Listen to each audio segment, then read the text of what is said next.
Penguin Random House Audio presents Only Child by Rhiannon Navin. Read for you by Kivlighan de Montebello. I have to keep facing the darkness. If I stand tall and face the thing I fear, I have a chance to conquer it. If I just keep dodging and hiding, it will conquer me. Mary Pope Osborne, My Secret War. The World War II Diary of Madeline Beck. Long Island, New York, 1941. 1. The day the gunman came. The thing I later remembered the most about the day the gunman came was my teacher, Miss Russell's breath. It was hot and smelled like coffee. The closet was dark, except for a little light that was coming in through the crack of the door that Miss Russell was holding shut from the inside. There was no door handle on the inside, only a loose metal piece, and she pulled it in with her thumb and pointer finger. "Be completely still, Zach," she whispered. "Don't move." I didn't, even though I was sitting on my left foot and it was giving me pins and needles, and it hurt a lot. Miss Russell's coffee breath touched my cheek when she talked, and it bothered me a little. Her fingers were shaking on the metal piece. She had to talk to Evangeline and David and Emma a lot behind me in the closet, because they were crying and were not being completely still. "I'm here with you guys," Miss Russell said. "I'm protecting you. Shh, please be quiet." We kept hearing the pop sounds outside and screaming. Pop, pop, pop. It sounded a lot like the sounds from the Star Wars game I sometimes play on the Xbox. Pop, pop, pop. Always 3 pops and then quiet again. Quiet or screaming. Miss Russell did little jumps when the pop sounds came, and her whispering got faster. "Don't make a sound." Evangeline made hiccuping sounds. Pop, hic, pop, hic, pop, hic. I think someone peed in their underwear, because it smelled like that in the closet. Like Miss Russell's breath and pee. And like the jackets that were still wet from when it rained at recess. "Not too much to play outside," Mrs. Colares said. "What, are we made of sugar?" The rain didn't bother us. We played soccer and cops and bad guys, and our hair and jackets got wet. I tried to turn and put my hand up and touch the jackets to see if they were still very wet. "Don't move," Miss Russell whispered to me. She switched hands to hold the door closed, and her bracelets made jingling sounds. Miss Russell always wears a lot of bracelets on her right arm. Some have little things called charms hanging off of them that remind her of special things. And when she goes on vacation, she always gets a new charm to remember it. When we started 1st grade, she showed us all her charms and told us where she got them from. Her new one that she got on the summer break was a boat. It's like a tiny version of the boat she went on to go really close to a huge waterfall called Niagara Falls, and that's in Canada. My left foot really started to hurt a lot, and I tried to pull it out only a little so Miss Russell wouldn't notice.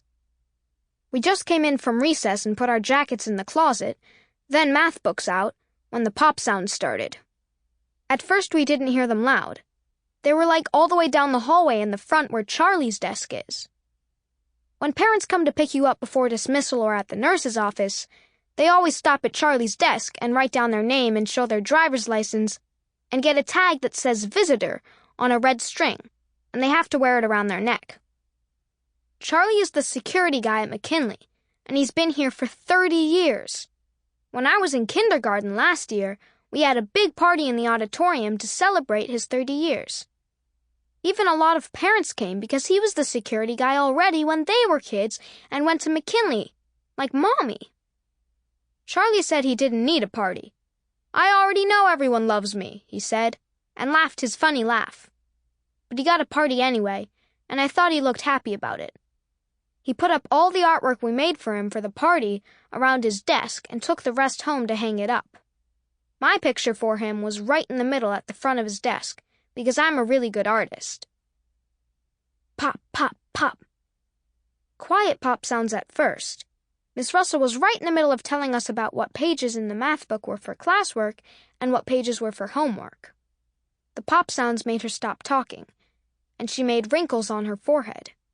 She walked over to the classroom door and looked out of the glass window. "What the?" she said. Pop, pop, pop. Then she took a big step back away from the door and said, "Fuck!" She really did. The F word. We all heard it and started laughing. Fuck. Right after she said it, we heard sounds coming from the intercom on the wall. And then a voice said, "Lockdown, lockdown, lockdown!" It wasn't Mrs. Colaris's voice. When we practiced lockdown drill before, Mrs. Colaris said lockdown through the intercom once, but this voice said it a lot of times fast. Miss Russell's face got whitish, and we stopped laughing because she looked so different and wasn't smiling at all. The way her face looked all of a sudden made me scared, and my breath got stuck in my throat. Miss Russell did a couple circles by the door like she didn't know where she should walk. Then she stopped doing circles and locked the door and switched the lights off. No sun was coming in from the windows because of the rain, but Miss Russell went to the windows and pulled the shades down anyway.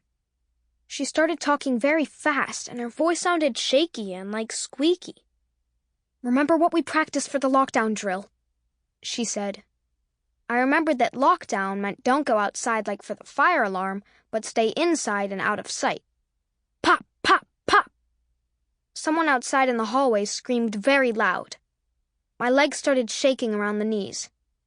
"Boys and girls, everyone in the closet," Miss Russell said. When we practiced lockdown drill before, it was fun.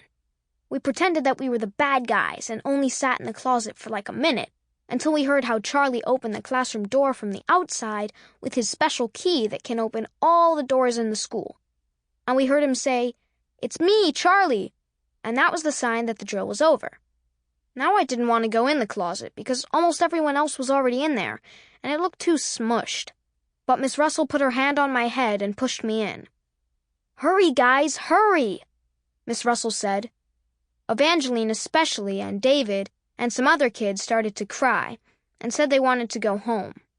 I felt tears coming in my eyes too, but I didn't want to let them come out, and all my friends were going to see. I did the squeeze-away trick I learned from Grandma. You have to squeeze your nose on the outside with your fingers, the part where it goes from hard to soft, and then your tears don't come out.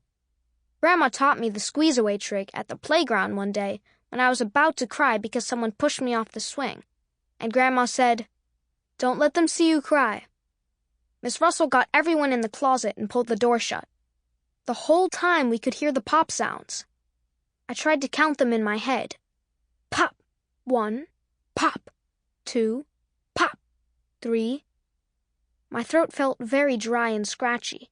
I really wanted a drink of water. Pop, 4, pop, 5, pop, 6. "Please, please, please," Miss Russell whispered, and then she talked to God and she called him Dear Lord. And I couldn't understand the rest she said because she was whispering so quiet and fast, and I think she wanted only God to hear. Pop, 7, pop, 8, pop, 9. Always 3 pops and then a break. Miss Russell all of a sudden looked up and said, "Fuck," again. My phone! She opened the door a little, and when there weren't any pop sounds for a while, she opened it all the way and ran across the classroom to her desk with her head ducked out. Then she ran back to the closet. She pulled the door closed again and told me to hold the metal piece this time. I did, even though it hurt my fingers and the door was heavy to keep closed. I had to use both hands. Miss Russell's hands were shaking so much they made the phone shake when she swiped and put her password in. She kept doing it wrong, and when you put the wrong password in, all the numbers on the screen shake and you have to start over. "Come on, come on, come on," Miss Russell said, and finally she got the password right. I saw it. 1989. Pop 10, pop 11, pop 12. I watched how Miss Russell dialed 911. When I heard a voice in the phone, she said, "Yes, hi, I'm calling from McKinley Elementary in Wake Gardens, Rogers Lane." She talked very fast, and in the light that came from her phone, I could see that she spit on my leg a little bit. I had to leave the spit there because my hands were holding the door closed. I couldn't wipe it off, but I stared at the spit, and it was there on my pants. A spit bubble. And it was gross. There's a gunman at the school and he's... Sample complete.